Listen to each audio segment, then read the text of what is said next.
Lightning doesn't strike twice in the same place. Common weather myth, lightning doesn't strike twice. It does, absolutely all the time. Now the odds of any point on Earth getting struck twice are slim because, you know, lightning's the size of a pencil. But think of the Empire State Building or some other skyscraper that has a lightning rod on it. Lightning strikes there all the time, so lightning can strike twice. Hey GQ, I'm David Yeomans, and this is The Breakdown.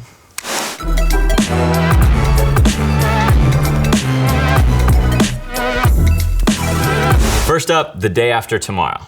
We have live coverage now from our Fox 11 chopper. Are you there, Bart? Yes, I'm here. Natural disasters are naturally occurring, horrible catastrophes that we have no control over and that we oftentimes can't even predict. Some natural disasters like tornadoes or hurricanes, they happen at different parts of the world and they can happen many times in a given year.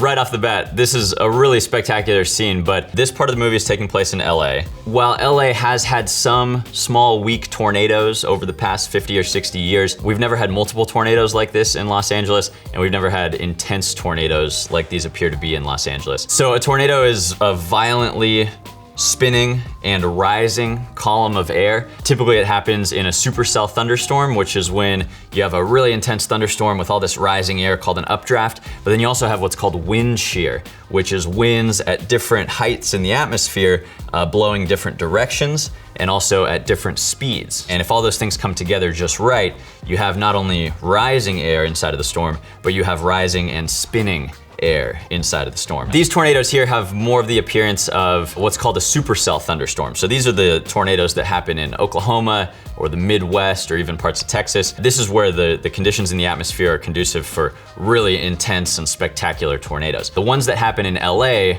on the rare occasion that they do happen, they would generally be much skinnier, much smaller. To make a tornado like this in the Midwest, where it usually happens, you need warm, moist air down at ground level, down at the surface. Generally in LA, you have this cool, stable air near the surface, and actually the air a few thousand feet high is warmer than it is down at the ground, so it makes tornadoes like this very unlikely.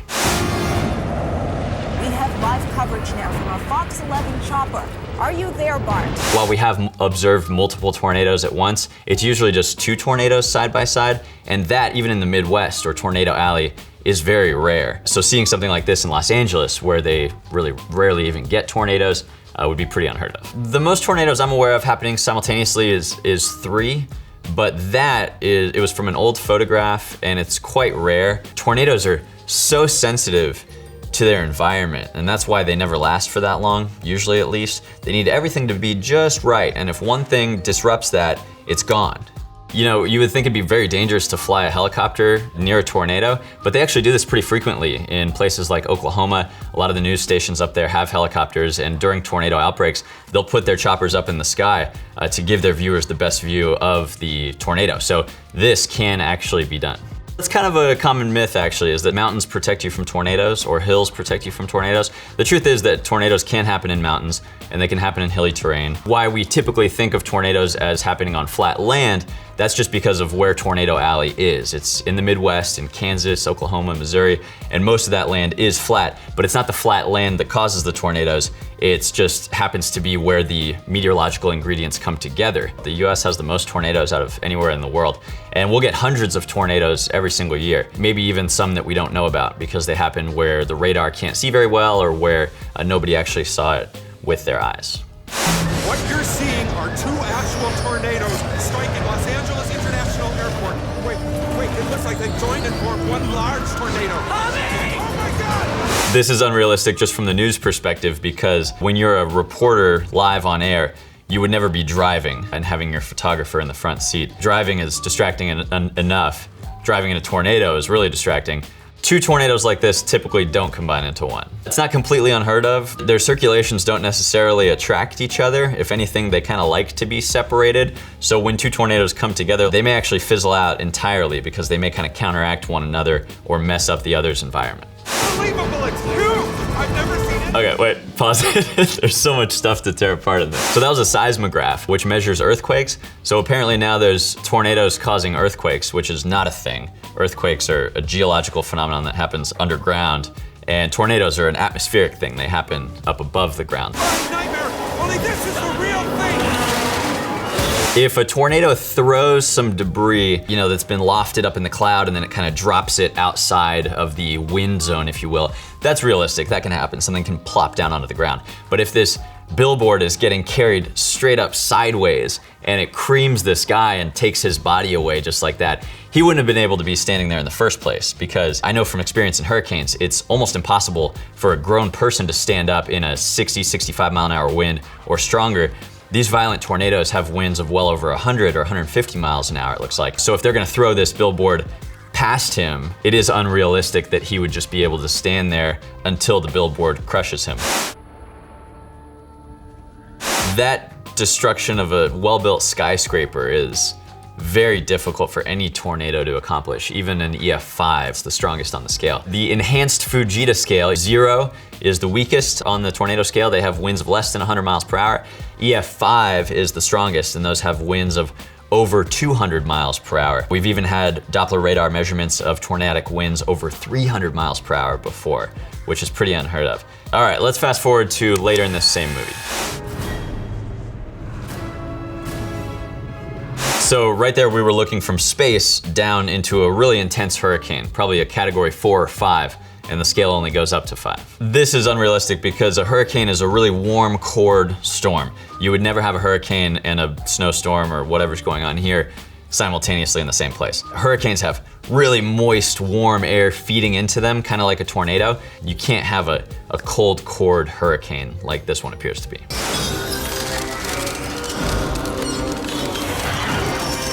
I love what this thing is modeled after, because it is modeled after a real historical event 10,000 years ago, a mini ice age. It was called the Younger Dryas event. So what happened was the Earth was warming 10,000 years ago, and that global warming actually melted so much of the ice from Greenland into the North Atlantic Ocean that freshwater melt threw off all of the ocean currents. Europe especially went into a mini ice age on a very, very short scale, just about 10 years. That, in the scale of climate, was called abrupt climate change. But happening like this is very unrealistic, where in this movie it just happens in minutes or hours. To get something like this looks like you're pouring liquid nitrogen all over it, which is like 400 degrees below 0 Fahrenheit. Skyscrapers can survive -20 or -40 degrees as long as they're built for it, like we have up in the northern US and in Canada. Actually having something freeze the building like this and explode the windows, that's very unrealistic as far as being caused from weather. If there were some sudden freeze like this, the air wouldn't travel downward. If anything, in the atmosphere, actually, when you have sinking air, it heats the air up. So having the air crawl down the buildings like this into this ultra freeze is a little shaky.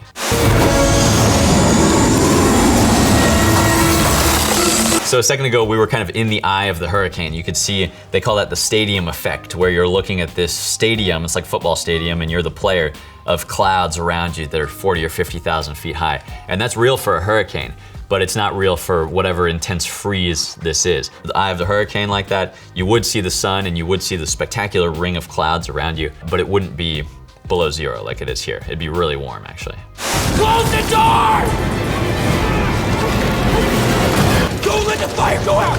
This whole monster, you know, coming through the hallways at you is not quite how weather works. And a fire like that could keep the room warm if it's below 0 in the rest of the house or in the rest of that building. But then of course the question becomes, how long does it stay that cold outside from this disaster, and how long can you keep the fire going? So in freezing temperatures, it's always good to stay at home, because a lot of people get in trouble traveling on the roadways in a snowstorm, and then they end up sliding off the road or getting into a car accident, and then they're stranded. So if you do have to travel, we always recommend that you have a survival kit basically in the trunk, blankets, big parkas or jackets, some food or water. The best way to do it though is to just stay home. I really like what the movie is modeled after. Global warming actually leading to abrupt global cooling, because that did happen 10,000 years ago, but happening in this way and this dramatic with the whole hurricane spinning over you, those were all added in by Hollywood, unfortunately. Next up, The Crown. London has been brought to a halt by dense fog, which has descended overnight. Good God. The Meteorological Office has issued a statement saying that a persistent anticyclone over London is to blame. This is very meteorologically accurate. So this was the Great London Smog of 1952, and Thousands of people died, and they said it's because of an anticyclone. Well, a cyclone is a storm, and typically storms have rising air, and that's how clouds and rain form. In an anticyclone, it's kind of like the opposite. Air actually sinks on top of you. So if you have air sinking on top of you and you're in 1950s London with no pollution controls, it smushes all that smog, which would usually disperse into the higher levels of the atmosphere, right down at ground level. It's sort of like a temperature inversion that you see over LA. And it can really create super dense and very, very unhealthy smog. And that's what happened for a few days. Smog is like a dirty fog. Smog is caused by pollution. It's particles like soot or ash or car exhaust that hang out at ground level. Fog is just a cloud on the ground. So fog is much more pure. Expected to last for some time. Be careful out there. It's a real pea souper. This lasted so long because of the weather pattern. Dirty, growing, populous city was emitting all this stuff into the atmosphere, and usually they can do that because the wind blows it away or it disperses into the levels of the atmosphere. But this persistent sinking air and very calm conditions in the city just trapped all the emissions and all the pollutants right there. And it was actually so unhealthy that it killed thousands of people in a short amount of time. In some cities around the world, you know, Los Angeles, parts of China, where we have a lot of people in a tiny area and certain weather patterns, you can get smog and really dangerous, hazardous air that's bad to breathe. You see people wearing masks, just walking around even before COVID-19. LA has such bad smog, for instance, because the cold Pacific Ocean makes the air right here at the surface and in LA cooler than it would otherwise be. If you have cold air under warm air, it's just trapped right there in place, and that's why some of the smog can get trapped too. So this is actually a bad idea. In pollution and smog that's that thick and that unhealthy, you don't want to be outside, and especially outside exerting yourself where you breathe more of the particles in. You want to be inside, because inside, even in 1950s London, it would have provided you some level of protection from that outside dirty air. And now, you know, with our air filtration in our homes and businesses, it would provide you a lot of protection from air that dirty. She wanted to keep her appointment, which is admirable, but it's actually what killed a lot of people, is being out in it for a long time. Next up, only the brave. Prepare deployment site right here, now! Can't go back up there. There's no time, Jesse. This is about a real fire in Arizona that killed a bunch of expert firefighters. Lightning is actually a huge cause of wildfires, and it was the cause of this actual fire in reality as well. It's especially dangerous in the desert, where you can have what's called dry lightning. It's a thunderstorm that's producing lightning and thunder, and it's trying to produce rain, but the rain actually evaporates on its way down to the ground because the air is so dry in a desert. So then you have a spark, right? But you don't have any water falling from the storm to put a fire out. So lightning-caused fires are actually super frequent, and they're very, very dangerous. Guys, we are in front of the flaming front! Huge fires can actually create their own weather systems. It's fascinating. Fires are so hot and so big sometimes and so intense that it creates this huge current of rising air. That current of rising air can make winds within the fire zone 60, 70 miles per hour, as strong as a hurricane. It can also create its own cloud, or even sometimes its own thunderstorm right above it. So when an electric charge builds up in a cloud, an opposing electric charge builds up on the ground underneath it, and then to get comfortable, boom, it releases the charge, discharging a bolt of lightning. Obviously, drier terrains are more likely to catch fire than wetter terrains, or places that get a lot of moisture or are close to the ocean or swampland. The drier the fuel is, like a tree or some grass, the easier that fuel is going to burn. Outside of the fire then.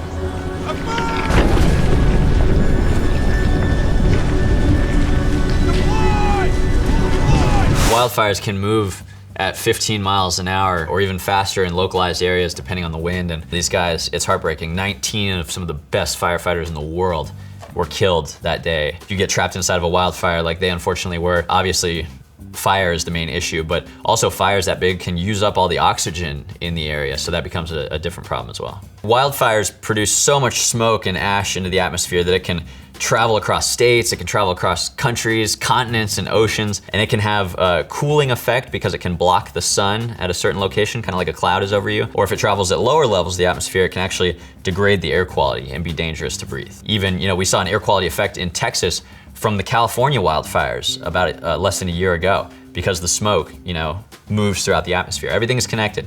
That's why what happens here doesn't stay there in the world of weather. Next up, Twister. You gotta get further ahead of it. I know what I'm doing. Cut across the field, Bill.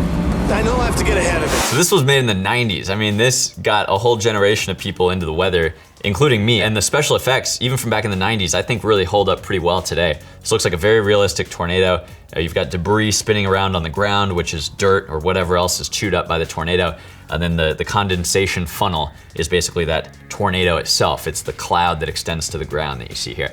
So the whole premise of the movie is also pretty realistic. You've got storm chasers who do this sometimes for a living, and you've got people trying to put meteorological instruments in the way of a tornado so we can actually make measurements inside of a tornado. People still have limited success doing because tornadoes are so unpredictable and so quick. It's really, really hard to put an instrument in the way of a tornado and then get yourself out of there before it eats you up too. Weather forecasting technology has really advanced since the 90s, but predicting tornadoes, especially exactly when and where they're gonna form, is still super tricky. So if we learn more about how it works, we can understand it better and we can predict them better. If we can predict them better, then we can keep more people safe. This is 3 miles southeast. Let's see what she does.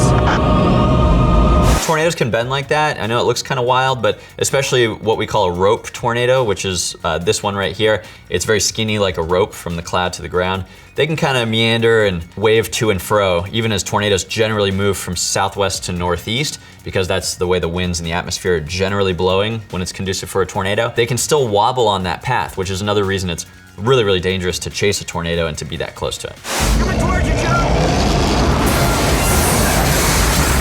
I'm not sure what they accomplished by going into a dirt gully 10 feet beside the road where they already were. I guess they're trying to get in front of the tornado to put Dorothy, the weather instruments, in the way, but now they're trapped here. Also, you heard right there the tornadoes growling. Tornadoes obviously don't make any animalistic noises like that. They've been described as freight trains pretty often because of the massive amount of wind and debris that it's chewing up, as we say.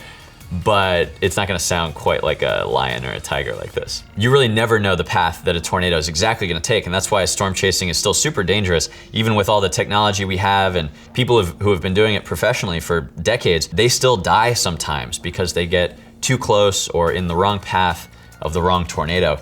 And that happened, just less than 10 years ago in Oklahoma. So tornado chasing is still something that's really, really dangerous even to this day. Tornadoes typically move maybe 20 to 40 miles per hour. So you could technically outdrive a tornado, but we really advise people not to do that because at home or at your business or at your school is the safest place. If you are trying to outdrive it, A, there might be a traffic jam because other people are trying to do that, and then you get stuck in traffic and you get in the path of a tornado. Or B, the tornado might be moving at 60, 70 miles per hour and you're on neighborhood streets or somewhere else where you're not able to go that fast. There are a few easy things to keep in mind.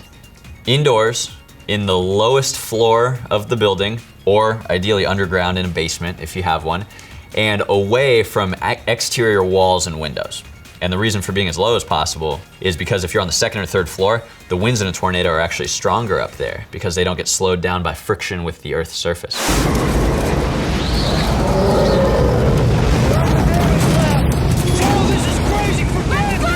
You notice they're both looking into the tornado, which is also a theme of this movie. From so close, the winds would be so strong, actually blowing toward the tornado, that you probably wouldn't be able to have your eyes open much at all because there's dust and debris floating around. Your eyes would really hurt if you did open them. Really, really dangerous thing to do. Find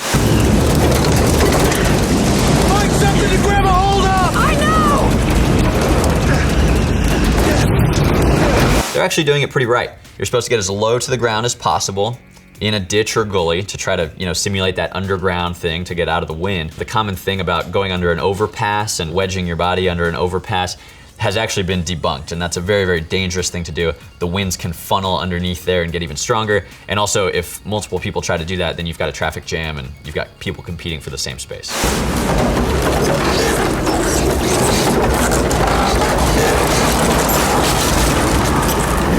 That's very realistic. Tornadoes have winds so strong they can pull wooden planks off of whatever they're nailed to.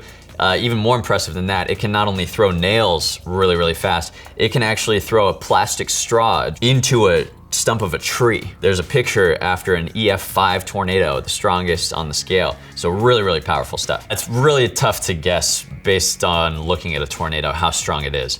As a general rule, the skinnier it is, the weaker it is, and the wider it is, the stronger it is. But you can't always tell. Even if the radar tells you how strong the winds are, which it does, you can't tell how strong it really is on the ground. And if a tornado is just over an open field, we actually don't know how strong it was because we only know how strong a tornado was based on the damage it does to whatever type of building it was and how stable that construction was. It might be an unknown intensity, and that's the way it goes down in the record books, is an EFU for unknown. Where's my truck?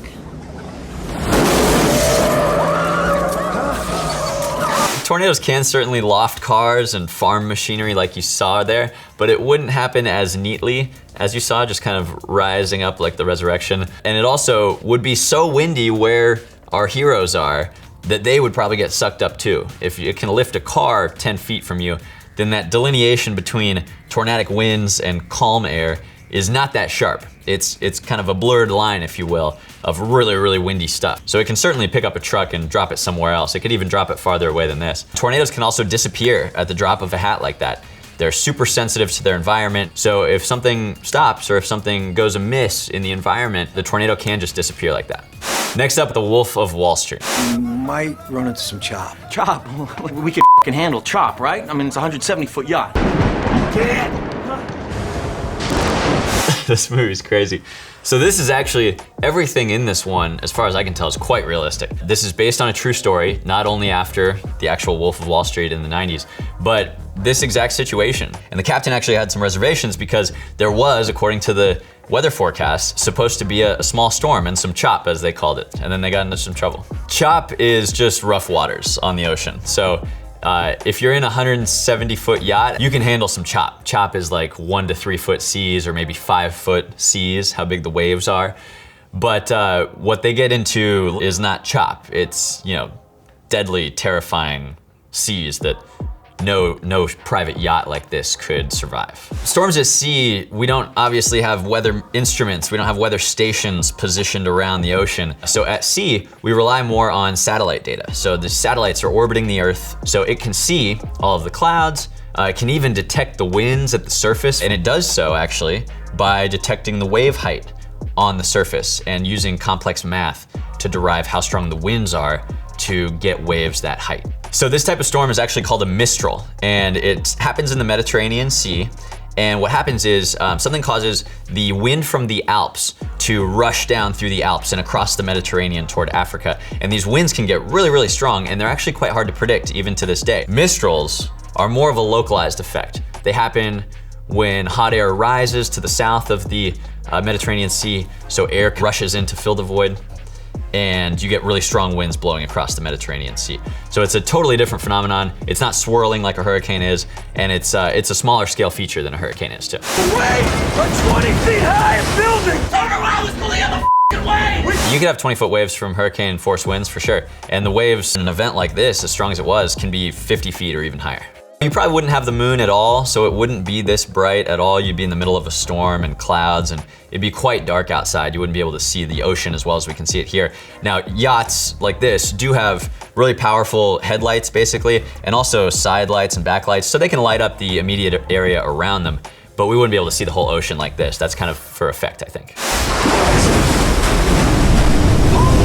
Get away from the window! Whoa, where? It's every captain's worst nightmare. If you have 20 or even 50-foot seas like we had here, and there's a rogue waves can actually be 1.5 times that height or even twice that height. A rogue wave is where two waves come together just right to where they kind of double each other. You know, we call it constructive interference instead of destructive interference in physics. They can actually build upon each other, and that can double the wave height, which is, it looks like what happens here. Next up, War of the Worlds.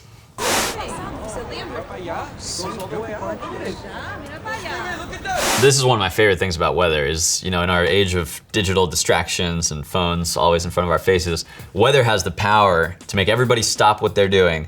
It can kind of captivate everybody and take the center stage. That's one of the things that I love most about it. So the light in the middle of it is baffling. I would think there's probably an alien invasion happening. But a dark lowering of the clouds that's swirling like this, that could be a wall cloud, which is the beginning signs of a tornado. What? The wind is blowing toward the storm. That is weird. There are a few things in this movie that are actually pretty meteorologically in tune, and that was one of them. He said it's so weird the wind is blowing toward the storm. So typically in a storm, if you have rain coming out of a cloud and coming toward the ground, that rain cools the air, it hits the ground, and it has nowhere to go but out. But this can actually be another sign of a tornado, because instead of rain-cooled air hitting the ground and spreading out from the storm, it's inflow. It's the storm itself sucking air in at the ground level into what could become that rotating column of air that's the tornado. So a typical thunderstorm cloud is just kind of low and it's dark and it might be kind of messy. We call it a scud cloud sometimes. It looks like just debris of weird clouds littered around. Are you okay? Where's the thunder? We all know what thunder sounds like, and if you're that close to lightning, it's really a loud cracking and like a deafening boom. So that's what they would be hearing. It sounds a little bit weird, and he's kind of picking up that maybe this isn't weather related. You can certainly have lightning without rain, but you can't have lightning without thunder. There's always thunder. It's just you're too far away from it. Lightning causes thunder because it superheats the air to 50,000 degrees Fahrenheit. It's way hotter than the surface of the sun even. So when it superheats the air in an instant like that, it creates a sonic boom that radiates outward from the lightning strike itself, and that's thunder. If you're super close to it, it sounds like a really loud crack, and if you're really far away from it, it's more of a slow rolling boom. In a lightning storm, if you're outside, you are in danger of being struck, even if you're 10 or 20 miles away from the storm and it's not even raining where you are. We call that a bolt from the blue, because there can actually be sun shining, but if there's a storm next to you nearby, you can actually get struck by lightning and killed. In a lightning storm, the safest place to be is in a vehicle, which is kind of conducts the electricity around you and is grounded or insulated by the rubber tires. Or at home is even better. If the worst does happen and lightning strikes close to your home, or if it strikes your home, it's unlikely to actually conduct the electricity to your body. It's not gonna hit there again, okay? Because lightning doesn't strike twice in the same place. Common weather myth, lightning doesn't strike twice. It does, absolutely all the time. Now the odds of any point on Earth getting struck twice are slim because, you know, lightning's the size of a pencil, and you know, what are the odds of that versus somewhere else? But think of the Empire State Building or some other skyscraper that has a lightning rod on it. Lightning strikes there all the time, so lightning can strike twice. Next up, Mad Max Fury Road. So what they're driving into is a big dust storm, which meteorologically is called a haboob. The word has origins in the Middle East, where they actually see dust storms like this. But you can get them here in the desert Southwest in the US. This can happen along a front, you know, a big gust of wind that comes from a cold front or from a thunderstorm with cool air expanding outward from it. Basically a big gust of wind blows over the desert and it picks up all the sand and dirt and dust particles and it lofts them into the air, even a couple thousand feet into the air, and it creates this big cloud that's blowing towards you. What you're really just seeing is a big gust of wind blowing towards you, but it's visible all of a sudden because there's all kinds of dust and particles in it. I don't know that there's much of a difference practically between a dust storm and a sandstorm. Maybe the size of the particles that are being lofted. Both dust and sandstorms create really low visibility, gusty winds, and actually hazardous conditions. If a dust storm's ever coming at you like that, going inside is the best case scenario. If you are trapped outside in a vehicle, you want to stop because you won't be able to see much all of a sudden when it hits. If you're really outside walking in it, you want to get eye protection on as soon as you can. You also want to maybe wrap a cloth around your face or have a face mask on of some sort that'll protect your lungs from breathing in those particles. Dust storms can have winds of maybe 30 or 40 miles per hour, maybe 50 miles an hour in a really strong one, but they're not really known for damaging winds or strong winds. They're just known for dropping visibility and looking really spectacular if you see one. So this is based on reality, but it's dramatized a bit. The lightning, there's no reason there would be lightning inside of a dust storm. So that's one thing that's a little bit inaccurate here. So now it's almost like he's breached the wall of the dust storm and now he's inside of it and he can all of a sudden see everything. That's not quite the way these dust storms or haboobs work. It would just be a constant cloud of low visibility and dust. you don't really get inside of it and are all of a sudden able to see. You would not have sand tornadoes or dust tornadoes inside of a dust storm. There's no reason meteorologically that you would ever have a tornado inside of this. A big wall of dust, a big haboob can blow across, tens of miles or even hundreds of miles in a massive one, but typically they last for a pretty short amount of time, maybe an hour or two at the most. The biggest ones, you can actually see them from space, from satellites, if they're really wide and they last for a little while. But the smaller scale ones may just be a few miles across and last a shorter amount of time.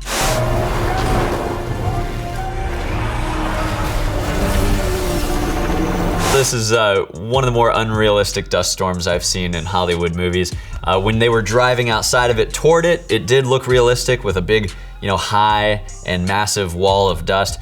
But once you get inside of it, the lightning is fake. The good visibility, that wouldn't happen.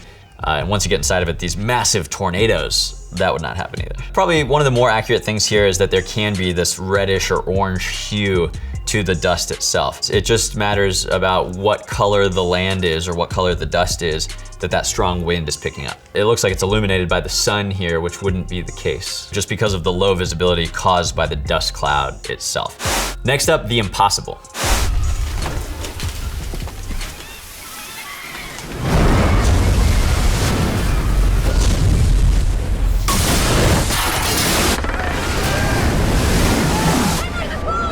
This is quite realistic. This is actually modeled after the 2004 Indonesian tsunami, one of the deadliest in history. A tsunami is an undersea earthquake.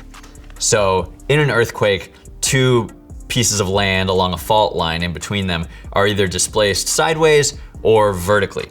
And in this event, part of the ground underneath the ocean was displaced vertically all of a sudden more than 100 feet. So it's like if you took half of your bathtub, split it into two, and it's full of water, and then you lifted half of your bathtub up really high. That water would slosh everywhere all of a sudden, right? That's exactly what happened in this tsunami. And a tsunami wave is not like a typical wave that you can kind of dive through and then come out the other side, which goes like this. A tsunami wave is just an increase in the level of the ocean that just comes in like a wall, and it stays deep and high. So it's not a wave that crashes over you and then it's gone. It's just like the ocean is all of a sudden 20 feet higher, and it bulldozes everything that it takes over.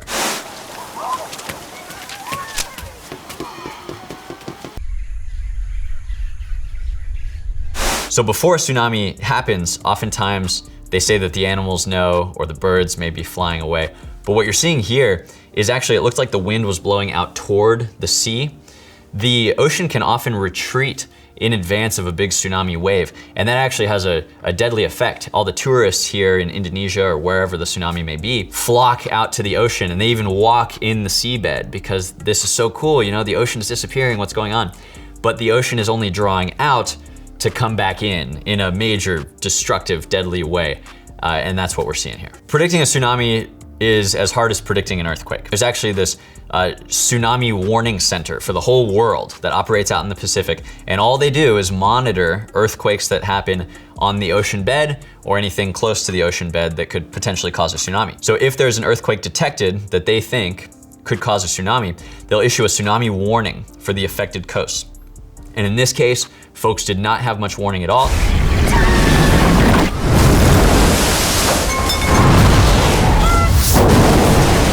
Tsunamis happen most often in the Pacific Basin as opposed to the Atlantic Ocean, although they can happen anywhere. And the reason is we've all heard of the Ring of Fire, which is the big fault line that circles around the whole Pacific Ocean. That's kind of where most of the Earth's active volcanoes are, and that's where the active fault lines are. So that's where a lot of the underwater earthquakes are. A tsunami is just a huge wave, so where you are, it might not last for that long, but it can propagate across the whole ocean for hours and hours. And it's actually interesting, if you have a really deep ocean, this tremendous amount of energy in a tsunami wave is actually just a few inches high because it's kind of dispersed throughout the depth of the ocean from the floor up to the air we breathe. If you're out on a cruise ship, a tsunami might pass by you at several hundred miles per hour in the deep ocean without you even noticing. It's a tiny little wave and then it's gone.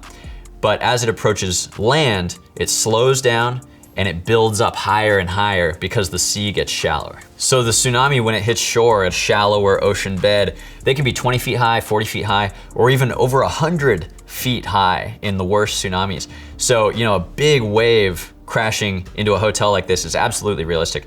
And flowing water is exponentially more powerful than flowing air, like wind. So, you know, having a chunk of water flowing through a house at 5 miles per hour or 30 miles per hour or whatever, it can wipe everything off of the map, as opposed to, you know, a 30 mile per hour wind, which we can all sustain. To prepare for a tsunami, you just have to go to higher land and hope that you have enough time to get there. If you're vacationing on the beach like these unfortunate folks were, and there is no warning, you probably will not survive a tsunami. They're one of the least survivable natural disasters because of the power of the water and the drowning risk. Tsunamis can certainly travel a few miles inland from the beach, actually, which is pretty terrifying if you think about it. It seems safe that far away. But as long as the land is flat, and if the tsunami has the power to do so, it will bulldoze everything for several miles. So a big, powerful tsunami, one of the most powerful tsunamis we've ever seen, hitting a very flat land like we are here in Indonesia, it's really a worst case scenario. Next up, Dante's Peak.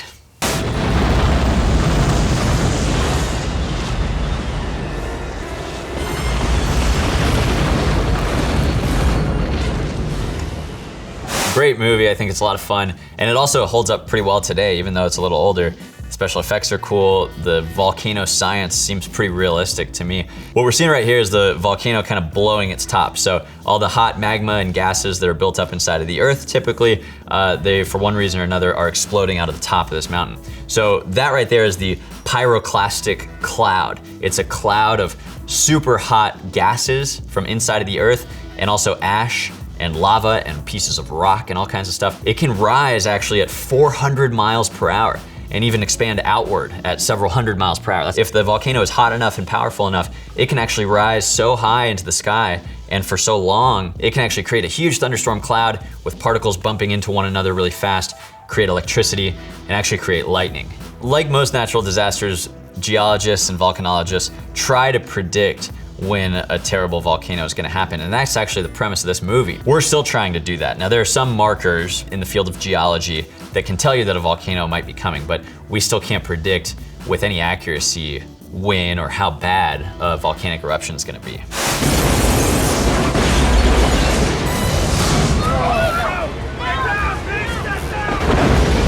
You know, a big violent eruption with that kind of force could certainly shatter buildings or 18-wheelers or windows that are in the way, and he's telling the kids to get down. There's not much you can do, of course, if you're in the path of this pyroclastic cloud or the pyroclastic flow of magma and hot gas and ash, but he's probably telling them to get down to stay away from the windows of the vehicle because there's flying debris, and that might help them a little bit. So that can actually expand outward that fast and kind of come at you at several hundred miles per hour. The hot gases and ash, they're rushing at them right now. We're trying to get out of the way. Let's see what happens.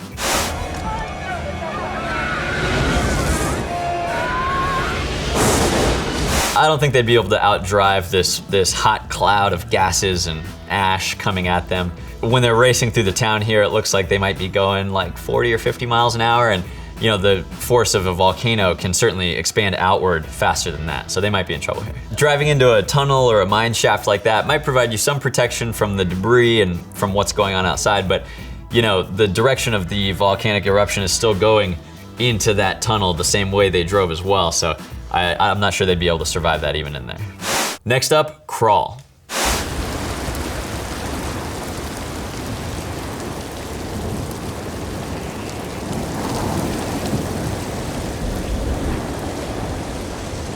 It looks like we're in the middle of a hurricane here in this movie. Some parts are realistic, some parts are not. A hurricane is a low pressure system, a big organized 100-mile across storm or larger that forms over the ocean. And if the conditions are just right and the water in the ocean is warm enough, the storm will keep swirling, it'll keep big thunderstorms building, and it gets winds of 74 miles per hour or greater, and then it becomes a hurricane. This is actually pretty realistic, except it would be a little bit windier than this. I know from experience in a hurricane, it's almost impossible to stand up in. They don't look too flustered by the wind, which they would be. But you also get what's called the storm surge flooding, where if you live near the ocean, the level of the ocean actually rises. And that happens for two reasons. The wind from a hurricane piles the whole ocean into the land. Second of all, the lower pressure in the atmosphere inside of a hurricane actually exerts less of a downward force on the top of the ocean. So if you're not pushing the top of the ocean down as much, believe it or not, this bubble of higher ocean levels actually forms in the middle of a hurricane. It's from all the rising air. The atmosphere is almost lifting off of the earth itself. So the ocean itself is able to kind of lift up as well and fill that void. I wouldn't suggest walking through this. You see the car starting to float away. Even just a foot of moving water can wash a car away. Only 6 inches of flowing water can wash me or you off of our feet, even with our best efforts. The other dangerous thing about this, you don't want to be outside in a hurricane for obvious reasons, flying debris, but also because of power lines. Water is a really good conductor of electricity, so if that wire is still alive, it'll electrocute you if you're within even a somewhat close radius. You don't even have to be right next to it. It's a little bright for a hurricane. In a hurricane, the visibility is really low. You can't see the clouds. Everything's just gray and swirling and blowing.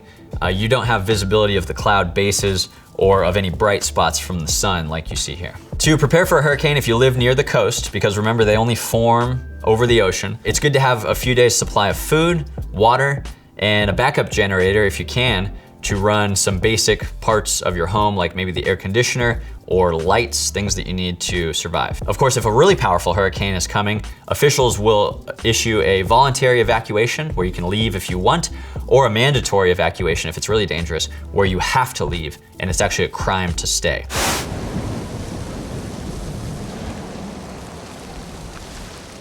The eyes above us.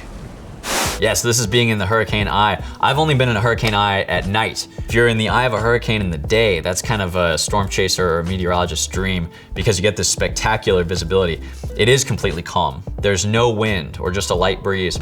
And the clouds around you might be 45,000 feet tall, and you can actually see all of them around you. Very hard to get into the eye of a hurricane. Of course, most people don't want to be there, so not good for them. The eye wall of a hurricane is actually the most dangerous part, which is, if you think of the eye like a donut with the cutout in the middle, the eye itself, the hole in the middle of the donut, is completely still, and it might be sunny and no wind at all. But the donut itself surrounding that circular eye, that's the eye wall, and that's the ring of terror. That's, where the strongest winds are, the most lightning can be. That's where all the destruction takes place. So that's another unrealistic thing. If they walked outside just before the eye got to them, that means they walked outside in the eye wall, which would have much, much stronger winds and be much less survivable than what we see here. Next up, Everest. This is quite realistic so far. You can get a thunderstorm in the mountains with lightning and rain, like what is base camp of Everest in this movie. And then at higher elevations, you wouldn't experience that as rain. It would be cold enough for snow or little pellets of ice to be hitting you. Of course, it'd be super windy in this storm at such a high elevation, and you'd need to brace yourself against the wind and brace any exposed skin from all that stuff flying at you in the air.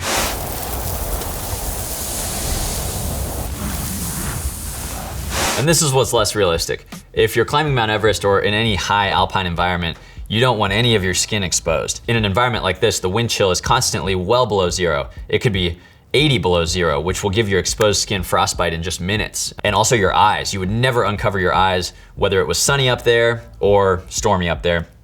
If it's stormy and windy, there's snow flying in your eyes. The cold wind is really harsh on your eyes, so you need to protect them from that. Even if it's sunny and a little less windy, it's so bright up there because you're above like a half of the Earth's atmosphere. You're above it, so there's little to protect you from how bright the sun is.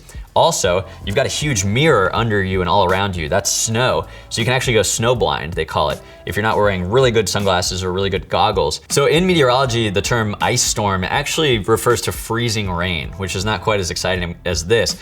It's where you have really cold air down at the ground, which is below freezing, but then up higher in the sky, it's quite warm. So if something falls from a cloud, it falls as a raindrop, and then it hits the ground, and then maybe the surface of your car or the road or the bridge is below freezing, so it turns into ice once it's on that surface. An ice storm doesn't necessarily mean that ice is falling from the cloud. Typically that's just little pieces of snow that are falling from a cloud. What we're looking at here is like a warm weather convective thunderstorm. These big, it looks like a piece of cauliflower, right? But a huge piece of cauliflower. The updrafts are really strong, so the cloud is growing and mushrooming and blossoming. It has really sharp edges on the cloud. We call that a cumuliform cloud. This only happens in warm, moist, tropical environments. So this is a thunderstorm you might see in Miami or even in the Midwest that could produce a tornado. But this is not the type of a thunderstorm that you would see close to Mount Everest in the Himalayas.